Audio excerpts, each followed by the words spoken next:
साथियों नमस्कार, स्वागत है आप सभी का आपके अपने एनआरसी पोर्टल यूट्यूब चैनल पर, जहां पर आपको सभी सरकारी भर्तियों की सूचना सबसे पहले आपको दी जाती रहती है। वीडियो के लिंक को मैक्सिमम शेयर कर देना। जिन लोगों ने अभी तक इस चैनल को, इस ऑफिशियल एनआरसी पोर्टल चैनल को सब्सक्राइब नहीं कराओ तो जल्दी जल्दी फटाफट चैनल को जरूर सब्सक्राइब कर लेना, जिससे कि आगामी सभी सरकारी भर्ती की सूचना नोटिफिकेशन सबसे पहले आपको मिल सके। यहाँ पर आपको बता दो कि खुशखबरी है, और खुशखबरी ये है कि यहाँ पर शिक्षक भर्ती की जो प्रक्रिया है वो शुरू हो गई है। इसकी जो प्रक्रिया देख सकते हैं, आज की जो न्यूज़पेपर की हेडलाइंस रही है वो ये रही कि शिक्षकों की भर्ती होगी, और यहाँ पर कुछ परसेंट संविदा शिक्षक की भी भर्ती की जाएगी उत्तर प्रदेश में। यहाँ पर आपको इससे संबंधित, शिक्षक भर्ती से संबंधित सारी इन्फॉर्मेशन आपको मिल जाएगी। पूरा वीडियो पहले आप फर्स्टली वॉच कर लीजिए। आपको बता दो कि जो अपर मुख्य सचिव हैं दीपक कुमार जी का, उनका सख्त आदेश जारी हुआ है कि अगले महीने तक नियुक्ति भी करा दी जाएगी। ये आपको बता दूं आपको अभी पूरा प्रूफ एविडेंस आपको दिखाऊंगा। पूरा वीडियो फुल्ली आप वॉच करें। और वहीं पर जहाँ पर आपके अपर मुख्य सचिव हैं दीपक कुमार जी, उन्होंने ये कहा कि सख्त आदेश है कि अगले महीने तक शिक्षकों की नियुक्ति हो जानी है। और बता दूं यहाँ पर भर्ती के लिए एक नई नियमावली अभी तैयार की जा रही है। वहीं पर यूपीपीएससी की बात करें तो इस भर्ती यूपीपीएससी के द्वारा अध्याचन भी भेज दिया गया है शासन को नई भर्ती के लिए। चलिए यहाँ पर बात करते हैं विस्तार से। आप यहाँ पर देख सकते हैं कि प्रदेश के 88 राजकीय विद्यालयों में तकरीबन 1454 शिक्षकों की भर्ती की जाएगी। मतलब देखिए 88 राजकीय विद्यालयों में, और वहीं पर संविदा शिक्षकों के 60 पदों पर अगले महीने नियुक्ति की जाएगी। यहाँ पर संविदा शिक्षक की जो कॉन्ट्रेक्चुअल बेस्ड टीचर हैं उनको भी यहाँ पर रखा जाएगा।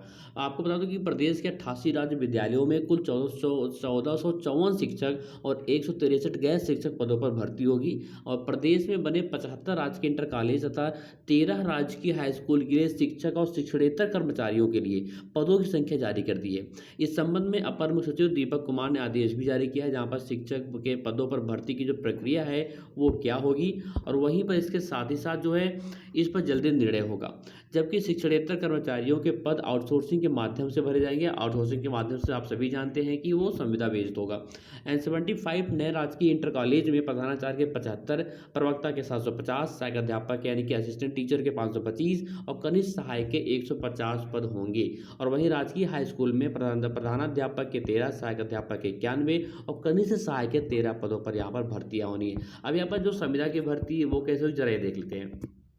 मदन मोहन मालवीय प्रौद्योगिकी विश्वविद्यालय में संचालित स्ववित्त पोषित जो पाठ्यक्रम है उसमें संविदा शिक्षकों के सृजित पद फिर बढ़ाए जाने की तैयारी है। यानी कि जो संविदा के सृजित पद हैं वो फिर से उसमें बढ़ोतरी की जाएगी, वृद्धि की जाएगी। और इन पाठ्यक्रमों के संचालन के लिए संविदा शिक्षकों के 60 और पद भी यहाँ पर वृद्धि की जाएगी, सृजित किए जाएंगे।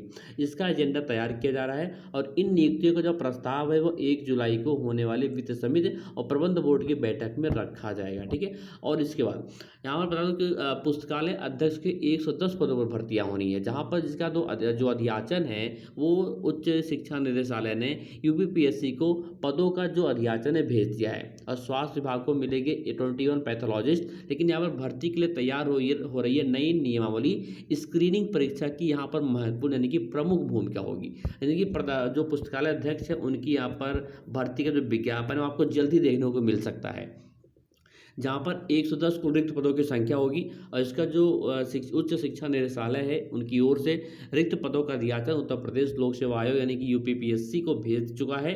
और भर्ती के लिए नई नियमावली जो है, एक न्यू गाइडलाइंस तैयार किए जाने का काम अंतिम चरण में, लास्ट स्टेज में है, लास्ट स्टेप पर है। और इस बार पुस्तकालय अध्यक्ष भर्ती में स्क्रीनिंग परीक्षा की महत्वपूर्ण भूमिका होगी, जो कि इसके पहले नहीं हो रहा था। एंड यहाँ पर जो राजकीय महाविद्यालयों में पुस्तकालय अध्यक्ष के पद पर काफ़ी समय से भर्ती नहीं हुई है, और इन पदों पर उत्तर प्रदेश लोक सेवा आयोग सीधी भर्ती करता है, डायरेक्ट रिक्रूटमेंट करता है। उच्च शिक्षा निदेशालय की ओर से 110 पदों पर भर्ती के लिए आयोग का अध्याचन जो है भेजा गया है। अब यहाँ पर सिलेक्शन होता है वो कैसे होगा जरा ये देख लेते हैं। नियमावली को शासन से मंजूरी मिलने के बाद आयोग नई भर्ती के लिए विज्ञापन जारी करेगा।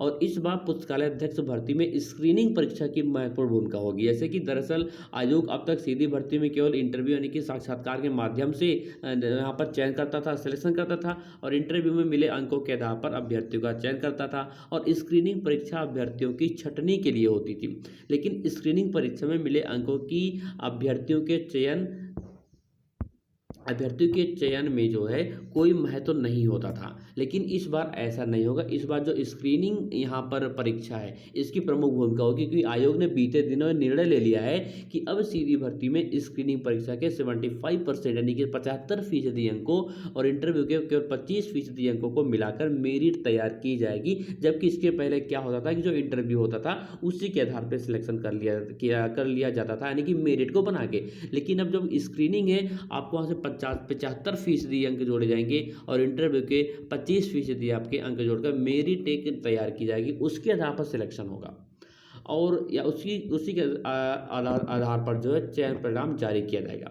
ऐसे में इंटरव्यू से ज़्यादा महत्व तो स्क्रीनिंग परीक्षा का होगा और इस व्यवस्था के लागू होने से यह आरोप भी नहीं लगेंगे कि इंटरव्यू में मनमाने अंक देकर किसी भी अभ्यर्थी को अनुचित लाभ पहुंचाया गया या फिर इलीगल तरीके से उनकी जो ज्वाइनिंग कराई गई। ठीक है, तो इस बार ये महत्वपूर्ण भूमिका होगी, ये चेंजेस यहाँ पर किए जाएंगे।